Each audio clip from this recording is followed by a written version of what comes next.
Well, thank you. Thank you, Emily, for coming as well. Should be interesting.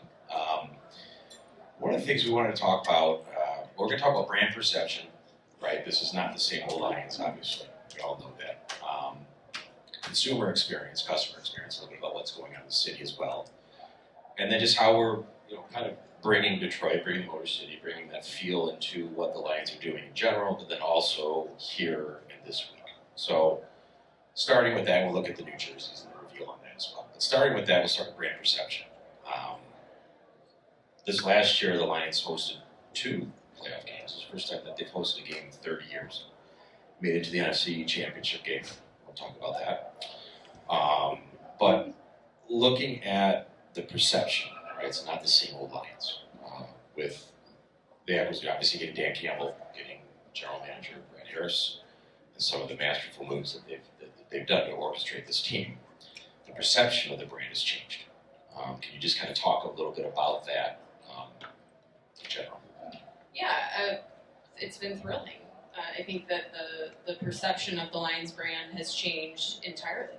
And it really starts with Sheila Hamp. The things that Dan has done, Brad and his team have obviously been incredible and have led, really to the performance on the field. But Sheila, when she took over as principal owner and chair, she set a vision for the organization that was clear and defined. We are going to be an open organization, a collaborative organization.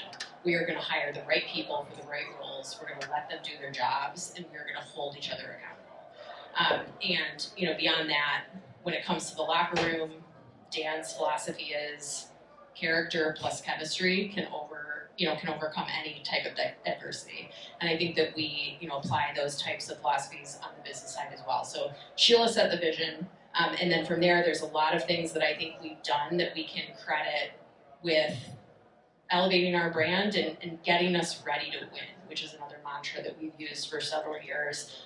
When Dan first got there and the performance on the field was not there, not nearly there. That took some time, and some of those things are really focusing on letting the fans in. Anything that brings the fans closer to the team, letting them get to know our players, our coaches, endear ourselves to them, and bring them along on the ride. We had a vision, we had a plan, we stuck to it. So far, it's worked, but let them kind of get to know that. And a few of those things have been a long-form content franchise called Inside the Den. We actually have an episode of that dropping tonight that recaps this last season. And then, of course, Hard Knocks. Hard Knocks, the decision to do that was an incredible opportunity, of course very scary for an organization that naturally has some elements that you want to keep very private. It goes without saying. So, when the NFL came to us and said, do you want to do this? There's a little indigestion about that. Do you want cameras following you in this sort of unsure, really pivotal season for your organization? And that was an incredible decision that we made. And something that we said, if we're doing this, we're going to embrace it. We're going to bring the country in and see the Lions that we know that we're becoming and become America's second favorite team. It's interesting you say that because they definitely were the start of the Lions, basically, from a national perspective. That was the team that everyone was following. So it was America's team, but America's second team. That's right, yeah. Behind the Cowboys. Obviously, a lot going on in the city. We've all seen it. Luckily, we were able to get in here early enough today to get parked, get saturated. Would you like to talk about some of the activation that the Lions have in store for, obviously, Detroit folks and anyone coming in from the NFL and out-of-towners as well? Yeah, Casey mentioned it, but we have been a part of helping to bring the draft to Detroit for almost 8 years. So when it was finally announced in 2022 that the draft would be here, we knew we had to take advantage of this incredible opportunity. So we've got a lot going on, parties, different opportunities that we're hosting, our Lions loyal members, our season ticket holders throughout the weekend. But I think the marquee thing for the Lions is a 5,400 square foot activation space right across from NFL Experience presented by Rocket Mortgage. And we've worked tirelessly to recreate a bit of the Ford Field experience down here in the draft footprint. So you'll see it, you can see it today, it'll be open all weekend, but we've built the Ford Field facade and inside are elements of things that the fans have come to know and love about a game day at Ford Field, including, probably the marquee element, which we're calling Heroes Entrance. Anyone that comes and visits has the opportunity to be introduced like a Lions player on game day. The cryo, the PA, the music, the lights, and so we're very proud of that. Lots of other games, activities, and interactives within the footprint, and the strategy being, we know that it'll be increasingly more difficult to get to Ford Field for a game, and we want people to know what it's like and get to sense that this weekend. Yeah, you talked about that, the customer experience, right? Being able to come down here and experience that actually for 2 or 3 days. There's only 8 home games, maybe fewer. We talked about maybe doing something abroad or overseas, but that's going to take some time, right, as we talked about. So luckily for us, we'll have games here. I don't have to go travel too far for that. But one of the things too, in evaluating the other drafts in Kansas City last year and other years too, obviously you go there and try to steal or learn from that, but also then some of the spins that you've put on to make it feel like it's a Detroit-themed draft. If you want to talk about any of that as well. Yeah, sure. I mean, the NFL draft has become one of the most anticipated and exciting sporting events of the year. And so it's incredible that it's here. And we, of course, have gone as a club and experienced drafts in many other cities. And what's beautiful about this idea that they're moving it around, first with Philly or Chicago, but then with Philly and Nashville and Kansas City and Cleveland, is that the NFL has done an amazing job of making sure that each host city's culture, music, style, and there's so much of that in Detroit, is present in everything that they do, from the beautiful creative work to some of the different activations that are going on. So they've done a really beautiful job to personalize it to Detroit and make sure that it has a lasting impact on the city, that the draft doesn't just come and then leave nothing behind. And there's a lot of different things, community impact, $1 million grant to Project Play that will leave a lasting legacy, as well as something that the local organizing committee, I think, is very proud of, which is a awesome diversity supplier program. So we've worked collectively with all of the communities in and around Detroit to be sure that all of the businesses, partners, league are sourcing diverse businesses to benefit from the draft being here, not just now, but into the future as they've established relationships with companies like Lions. Another thing too, talk about keeping the brand fresh from an aesthetic perspective. We might not know all the intricacies that go into a new uniform, right? We had a new uniform reveal or drop earlier this week, or late last week, which we'll show everyone here, but maybe you could just touch on it a little bit. We think it's as simple as that, a couple of color schemes, and we'll do this, but obviously there's style guidelines and things like that. Yeah, it's a long process. So we started the process to redesign and unveil our uniforms almost 24 months ago. And it begins with the submission of a very long brief to the NFL and to Nike, and summarizing where is your brand right now, where do you want it to go. And uniforms as a whole, they're the most important part of our visual brand identity. Those big moments. When you're in victory formation and you're about to win the first playoff game at home in 30 years, that's what the fans are looking at. So I don't have to stress how important these uniforms are. But from the seat that I sit in, it's about our fans. They're the most frenzied, passionate fan base in the NFL, and we want them to love what they wear when they're representing us and they're coming to the stadium. So it was important, and it's an opportunity to engage with fans because we have to listen to their feedback, and we do that through formal focus groups, social media listening, things like that. What do you like about them? What do you not? And we definitely did a lot of that, a lot of internal debating about certain aspects of things you may or may not see in this video. But it's critically important, and the response we've received has been really positive. That's been very rewarding, particularly a week before the football universe comes here. I'm excited to get rid of my Scott Mitchell jersey. There we go. I'm going to do that. With that said, do we want to run this video, please?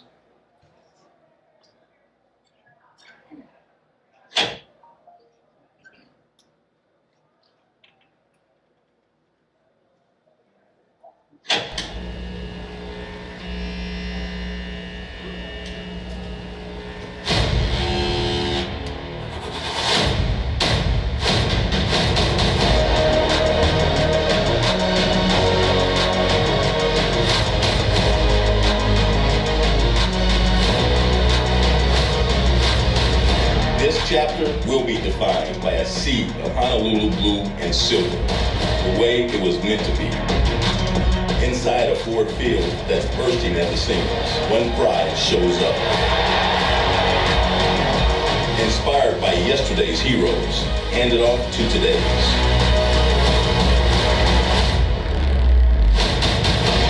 But it doesn't matter where we suit up.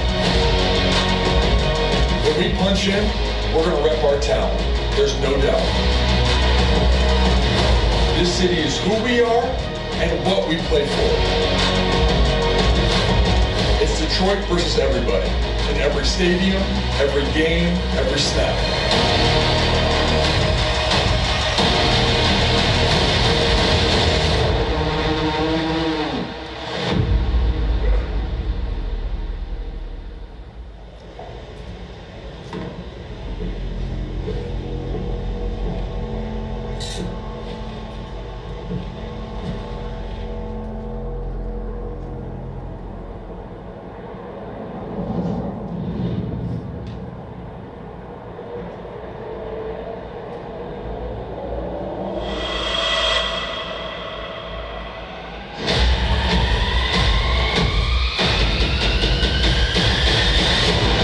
NFC North, the black and blue division. Four storied teams contending to be king, but there can only be one. We'll be the one with more grit, more attitude, more drive, that foot always on the gas.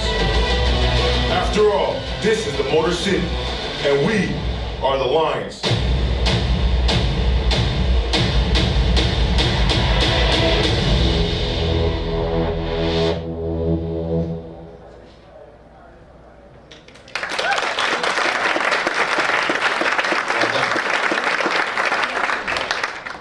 So I can still remember, the chants of Barry at the Silverdome, and it was pretty electric, right? It was pretty exciting. This has been the most exciting time since probably back then.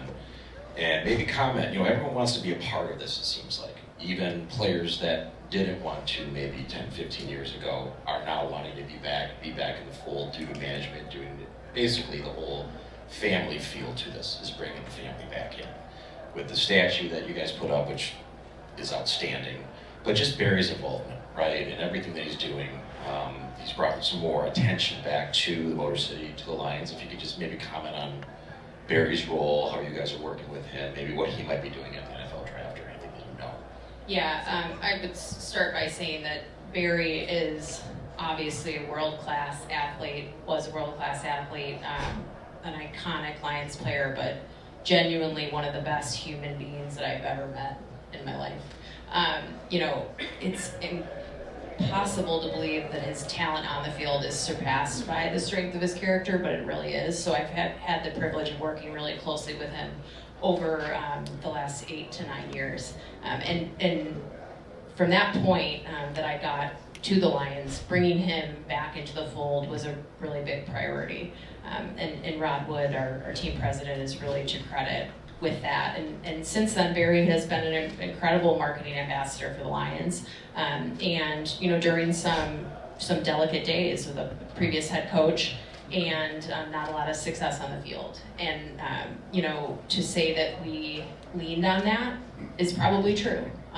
When we were not winning games, to lean on the memories and the iconic way that he created generations of Lions fans. And we take him to events, and when we do our statue unveil, you see grown men and women just kind of stop in their tracks, cry, and we just had him at Ford Field last week for our uniform reveal, and I was standing there, and every single person that walked up has some different memory. I met you at this bar in Fenton. I met you at this car dealership 35 years ago when we were leasing a car.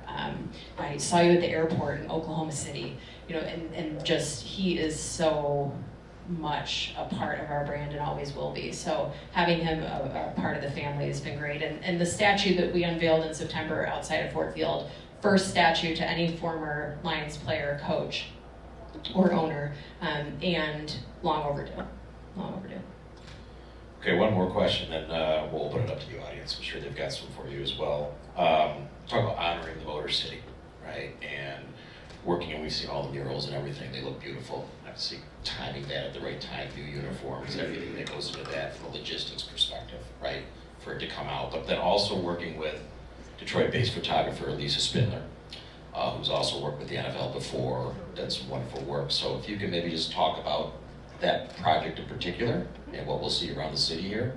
Yeah, love to. The Lions were really privileged to be approached by Bedrock Real Estate, and this was really their brainchild, so all credit to them. But they partnered with an iconic Detroit photographer and artist named Lisa Spindler. She has a studio right around the corner on Woodward. And 30 years ago, she was commissioned to take some photographs, beautiful portrait photographs of legendary NFL players, Jim Brown, Marcus Allen, Joe Montana. And their concept was to recreate that with Lions players and put the images all around the city for the draft. And part of being in a role like mine is knowing a good idea when you see one. And so fortunately, when they brought that to us, we had an opportunity already planned with our players to come in from all over the country and photograph in our new uniforms. And so we had very little time with them, and we said, yes, we're gonna allocate 15 or 20 minutes to sit with Lisa, and her photographs are beautiful, and they show a different side of these athletes that maybe our fans haven't seen before. So you'll see them on the Hudson site.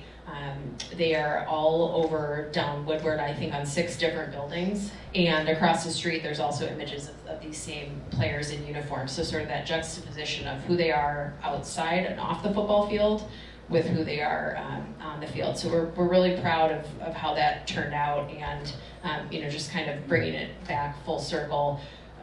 One of the things that we've really focused on over the last few years is building characters of our players and coaches, and that's not asking them to be anything other than what they are, but showing the world what they are, because we believe they're obviously incredibly talented, but also incredible people, and characters transcend winning and losing. And I think the work we've done in that area has brought the country and the fan base along to not only want them to win because they've always been fans, but want them to cheer for the humans. So.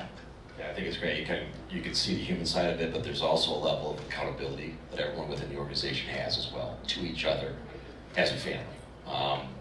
So I'm going to open this up. If anyone has questions, this is the best I've done with my limited ability in terms of questions. Maybe there's some better ones out there.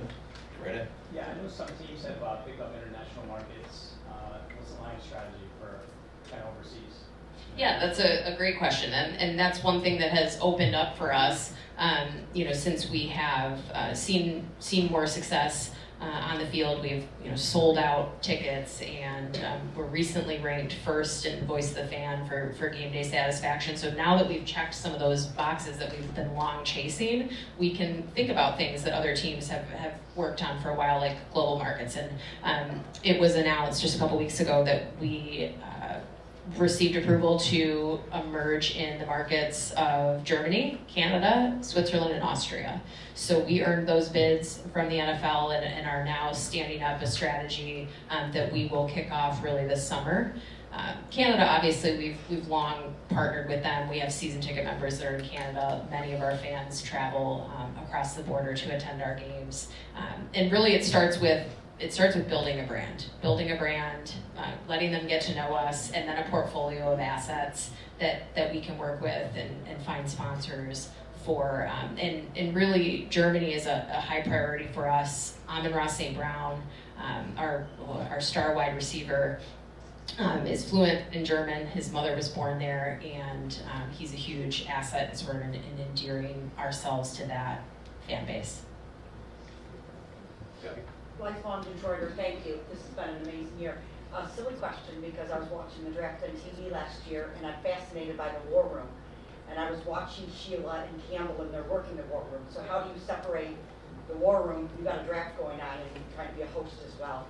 Yeah, that's a good question. So there are many aspects of the draft that are the same for us regardless of where it takes place, and at its core, the goal of this weekend is a successful selection process. That is the draft. There's so much pomp and circumstance, and all of that is amazing, but at the end of the day, it is a selection process for all of the 32 teams to try to make their football teams better. And it's also very important that it's the welcome to the NFL for these prospects. There's so much hope and optimism. So as far as the war room, we have 2 buildings. We have offices in Ford Field and also our training facility in Allen Park. That's where the war room is. And that team has put in probably 60,000 some man hours over the last several months, scouting, meeting, grading players, and they are ready to go. Sounds like you were really intentional about having the brand identity reflect the locker room culture. And I would just love to hear about, I think a lot of organizations deal with silos, and I just would love to hear any tangible steps that other organizations here could learn from you on. Yeah, that's very true. Again, goes back to the vision that Sheila set, that we'll be very open and we will be all rowing in the same direction. And so what we started is bringing a cross-section of folks from the business side, PR, marketing, content, as well as the football side, into conversations together to talk about our brand narrative. And it wasn't a spin, it was, what are we really doing? Where are we really? If we're not honest about our brand and the way that it's perceived, then there's no way that we can change it or elevate the things that are positive that we know that they don't know. And we would all get in a room and say, okay, here's what we want to elevate. It's collaboration. It's the lockstep nature of the way that Dan Campbell and Brad Holmes work together. It is succession planning for the future. It's this amazing coaching staff we have of mostly comprised of former NFL players, and the plan that we have to grow them and give them exposure, and as they move on, we've got a plan for that. And the list goes on. But yes, to your initial point about our brand messaging, really reiterating what Coach says to the players, that's very true. Grit being the overarching theme. That we will be representative of our town, we will be grittier, we will fight, we will never give up, and the brand new Lions will find ways to win games and not to find ways to lose them. So. We got a high question. The last one was really good. It was supposed to be silly, but it was really good, so let's go with this one. Oh, I'm sorry. No. Did you guys sell the naming rights to the practice facility in Allen Park? No comment. Good question. Let's talk. So with the uniform change, you said you listened to fans on social media. Can you dive into some of the tactics you did, whether it was on your social media platform or you looked at other fan engagement sites? Yeah, so we have a focus group every game where we bring different segments, whether it's single game ticket buyers, suite holders, longtime Lions loyal members from different tenures, in and ask them questions, and we've done that now for almost 7 seasons. So we ask them directly a lot of questions about what do you like about the uniforms, what would you like to see, and then using social listening software to kind of aggregate comments across social media and sort of put those together. And the best part about, I think, both of those exercises were that the feedback we received validated the thoughts we already had. That, Barry Sanders, we talked about him, he and some of the 90s teams, that uniform was so iconic. Iconic Detroit Lions, and we really wanted to kind of get back to that. And with a modern twist, and also, some more specific pieces of feedback, like our numbers were very difficult to read.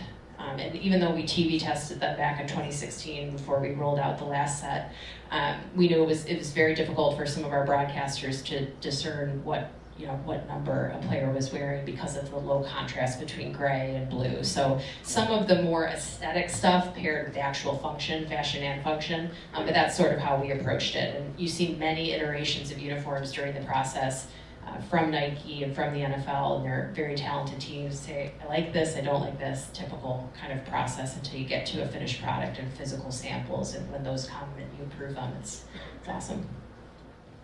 I guess we're going to get back on schedule, and I know we're running a little bit behind, so thank you very much. This was awesome. Good luck. Thanks, John. Congratulations.